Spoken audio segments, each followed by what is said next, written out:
Hi guys, so welcome to my YouTube channel. Guys, last time मैंने आपको बताया था कि अगर आपने मेरे चैनल को फॉलो किया होगा तो आपको पता होगा कि 27th की डेट के लिए मैंने आपको कहा था कि एक हेयरिंग है। एक्यूज्ड 4 या 5 बार नहीं आया था, ना तो उसके बिहाफ पे कोई लॉयर आया था, ना तो एक्यूज्ड आया था। और अल्टीमेटली कोर्ट ने second time through special messenger उनके लिए नॉन अवेलेबल वारंट्स भेजे थे एक्यूज्ड को के घर पे। तो फाइनली दोस्तों, आई वाज वेरी होपफुल कि एक्यूज्ड आएगा और फिर अपनी बेल तो एटलीस्ट कराएगा, कि क्योंकि चेक बाउंस का मैटर है और लिखा तो किताबों में बहुत कुछ है कि इट्स वेरी सीरियस और इसको मतलब लाइटली नहीं लेना चाहिए। लेकिन फिर भी कहीं ना कहीं प्रैक्टिकली डाउट होता है। तो ऑल दोज व्यूअर जो इस डाउट में रहते हैं कि चेक बाउंस को इतना लाइटली लिया जा सकता है, दोस्तों मैं आपको आज कहना चाहता हूँ कि इसको आप इतना लाइटली ना लें। आप इस केस को ज़रूर करें, क्योंकि आज एक्यूज़ तो नहीं आया था, लेकिन एक्यूज़ की वाइफ और उनका एक एडवोकेट, जो उनका एक लोकल कम्युनिटी का एक एडवोकेट है, पंजाब से हिमाचल आए थे, क्योंकि ये केस हिमाचल में चल रहा है। तो दोस्तों, thankfully I am really thankful to the court कि इस तरह से एक्यूज़ड को आना पड़ा। एक्यूज़ड ने चलो अपनी वाइफ और अपने लॉयर को भेजा। और दोस्तों, सबसे इम्पॉर्टेंट चीज़ जो हम लोग प्रिपेयर करते रहते हैं कि हाँ ये कर सकते हैं, वो ये बोल सकता है, वो कुछ भी झूठ बोल सकता है, क्योंकि ऑब्वियसली पैसे जब लिए होते हैं, हमारे पास सारे प्रूफ्स होते हैं, तो एक्यूज़ के पास कोई इतना ज़्यादा कोई टेंट्रम्स बचते नहीं है करने के लिए। लेकिन आज उनकी सबसे पहली प्लीडिंग दोस्तों ये थी कि बेसिकली क्या हुआ था कि फर्स्ट हियरिंग जो थी इस केस की वो 6 सितंबर को थी।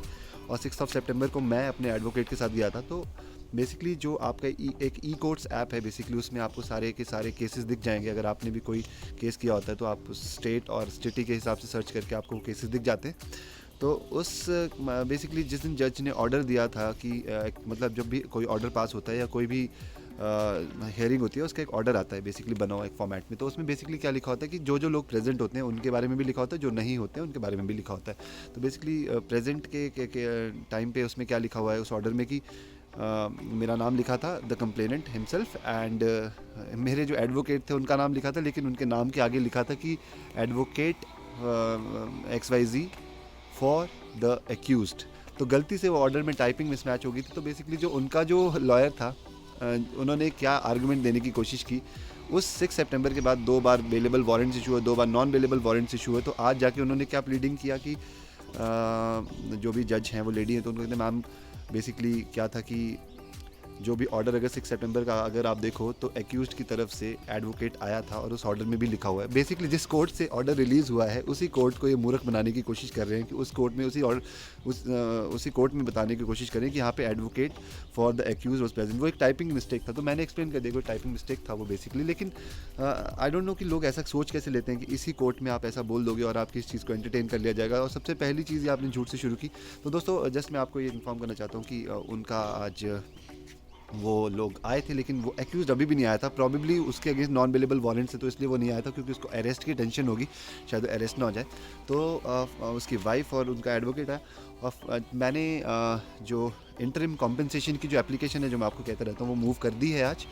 और देखते हैं कि आगे रिजल्ट क्या आता है उसका। लेकिन मैंने आगे प्लीडिंग खुद से भी किया मैडम के आगे। मैंने जो भी जज थे उनको मैंने कहा कि मेरे इतने सारे लोन चल रहे हैं और ये सब फाइनेंशियल बर्डन है, तो जल्दी की डेट्स दीजिए। तो बेसिकली इन जो कंप्लेनेंट जो एक्यूज़ड है इस टाइम पे, उसकी जो वाइफ है, उसके भी कुछ चेक्स हैं जो बाउंस हुए हैं सेम कोर्ट से। तो वहाँ पे उनकी फरवरी की डेट है। तो बेसिकली वो प्लीड कर रहे थे कि फरवरी की डेट दें।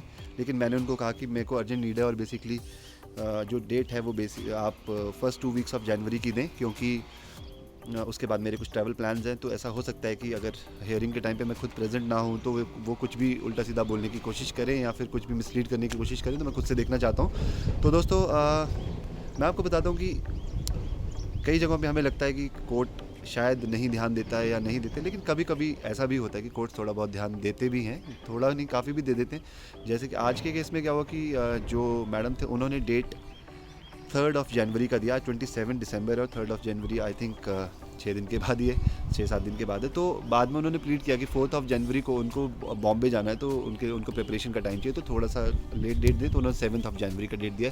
तो 7 जनवरी को उन्होंने कहा है कि जो आपका जो भी एक्यूज्ड है उसको आना पड़ेगा। अगर वो नहीं आता है देन अकॉर्डिंगली एक एक्शन लिया जाएगा।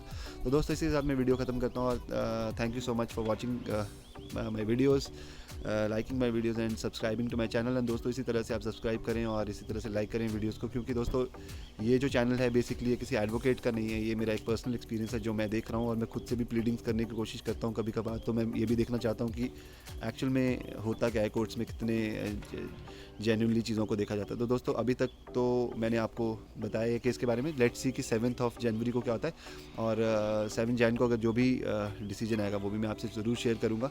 तो दोस्तों thank you so much and have a very nice day. And अभी न्यू ईयर आने वाला है, तो wish you all a very very very happy start of the new year. और होप कि जो भी आपने 2021 में गलतियाँ की होंगी वो 2022 में ना करें, और जो आप नहीं कर पाए हो 2021 में अच्छे काम वो 2022 में ज़रूर करें।